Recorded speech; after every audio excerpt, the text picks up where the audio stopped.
కాలం కాటువేయడంతో అనాథులై అణగారిన జీవితాన్ని అనుభవిస్తున్న మానసిక వికలాంగులను చేరదీసి సంరక్షిస్తుంది యాదాద్రి భువనగిరి జిల్లా చౌటుప్పల్లోని అమ్మా నాన్న అనాథ ఆశ్రమం. అనాథులను ఆదుకోవడం ఒక సేవ కాకుండా బాధ్యతగా భావించి వీరి కోసం బియ్యము, పప్పు, నూనె, చింతపండు, ఇతర కిరాణా సామగ్రి, కూరగాయల వంటి వంట సరుకులను వితరణ చేసి ఈ నిర్భాగ్యుల ఆకలి తీర్చండి. లింగాకారము నీవై అఖిలము కాచే ఈశ్వరా, అనాథనాదులకు రక్షణ నీవే హర హర, అభాగ్య జీవుల ఆకలి తీర్చే అభయం. స్వామివారిని దర్శించుకొని ఇక్కడ అనాథలైన వాళ్ళందరికీ కూడా అన్నదాన కార్యక్రమం పాల్గొనడం మాకు చాలా సంతోషంగా ఉంది. అదేవిధంగా మా నాయకులు సాయి కుమార్ గౌడ్ గారికి కూడా ఆరోగ్యాలతో నుండి నూరేళ్ళు మంచిగా ఉండాలని దేవుని ప్రార్థిస్తూ మేము ఈ యొక్క శుభకార్యానికి రావడం చాలా సంతోషంగా ఉంది. ఇక్కడికి వచ్చిన తర్వాత చాలా సార్లు మేము విన్నాం అమ్మా నాన్న అనాథాశ్రమం ఉందని తెలుసు, కానీ మేము ఇంతవరకు రాలేదు. కానీ చూసిన తర్వాత మాకు కూడా చాలా సంతోషం అనిపిస్తుంది సార్ ఇక్కడ. ఎందుకంటే మేము ఎప్పుడు చూడలేదు, కాకపోతే అక్కడ రోడ్ల మీద బోర్డులు చూసినాం, వాళ్ళు వీళ్ళు చెప్పంగా చూసినాం. అంటే మా ఫ్రెండ్స్ కూడా చాలామంది ఇక్కడ అన్నదాన కార్యం చేసి వాట్సాప్లలో కానీ స్టేటస్లో పెట్టుకోవడం నేను కూడా చూసిన, కానీ ప్రత్యక్షంగా చూడడం చాలా సంతోషంగా ఉంది.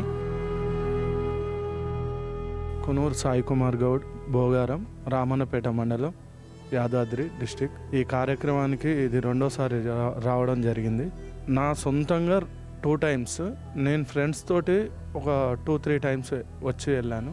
ఈ కార్యక్రమంలో ముఖ్యంగా మనం ఏదైనా టెన్షన్ తోటి ఉన్నప్పుడు ఈ కార్యక్రమాన్ని మనం చేయాలి అనుకున్నాం అనుకో, ఇక్కడ వచ్చి చేసినాక మనం మనసులో కానీ మైండ్లో కానీ ఏదన్నా టెన్షన్స్ ఉన్నా కానీ దూరం అయిపోతుంటాయి. అవి అంటే ఆలోచన అనేది వెళ్ళిపోతుంటుంది. వీళ్ళు ఎంత ఇబ్బందులు, వీళ్ళకి మనం అన్నం పెట్టాలి, ఇంకా మళ్ళీ పెట్టాలి అనే ఒక కోరిక నాలో అంటే కలుగుతూనే ఉంటుంది. ఇంకోటి ముఖ్యంగా నా ఎమ్మటి వచ్చిన ప్రతి ఒక్కరికి పేరు పేరున ధన్యవాదములు. నా ఎమ్మటి వచ్చిన ప్రతి ఒక్కరు వాళ్ళు కూడా చేయాలి, వాళ్ళు కూడా పాల్గొనాలి, వాళ్ళ ఎమ్మటి నేను రావాలని మనస్ఫూర్తిగా కోరుతూ ముగిస్తున్నాను. ఈశ్వర శ్రీ మహాపుణ్యలింగేశ్వర.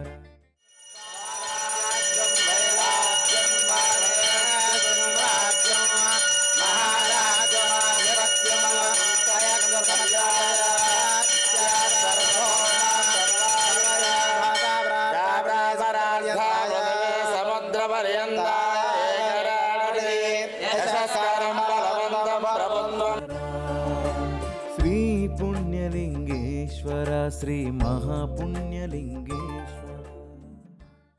2 తెలుగు రాష్ట్రాలలో అమ్మా నాన్న అనాథ ఆశ్రమం పేరు చెప్పి ఇంటింటికి వచ్చి నగదు, బట్టలు, నిత్యావసర సరుకులు వసూలు చేస్తున్నట్లు ఫిర్యాదులు అందుతున్న నేపథ్యంలో అటువంటి మోసాలకు పాల్పడుతున్న వారి పట్ల అప్రమత్తంగా ఉండండి.